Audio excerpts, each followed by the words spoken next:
Rolling to a stop. Understanding the rolling stop in English. Hello, dear viewers. Today, we're going to dive into a phrase that's often heard on the road but might be confusing for English learners. Rolling stop. Whether you're a seasoned driver or just curious about the language, understanding this term is important. Let's get rolling. A rolling stop refers to the act of slowing down at a stop sign but not coming to a complete stop. The vehicle rolls through the intersection at a slow pace rather than stopping entirely. This term is commonly used in driving and traffic contexts and is important to know as it's often against traffic rules. While rolling stop might sound like a gentle and smooth way to drive, it's actually a traffic violation in many places.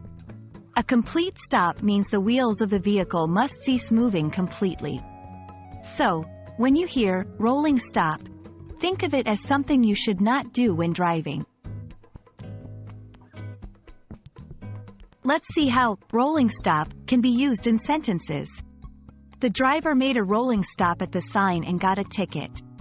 During the driving test, remember that a rolling stop can cost you points. Other phrases related to rolling stop include California stop, another term for a rolling stop, suggesting a casual approach to stop signs. Stop and go, this can sometimes be confused with rolling stop, but it actually means to stop completely and then proceed.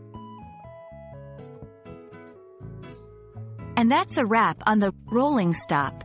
Remember, while it's a common phrase, it's not a common practice to follow on the road. Drive safely, and always come to a full stop where required. We hope this video has been informative and helpful in your English language journey. Until next time, keep learning and stay safe.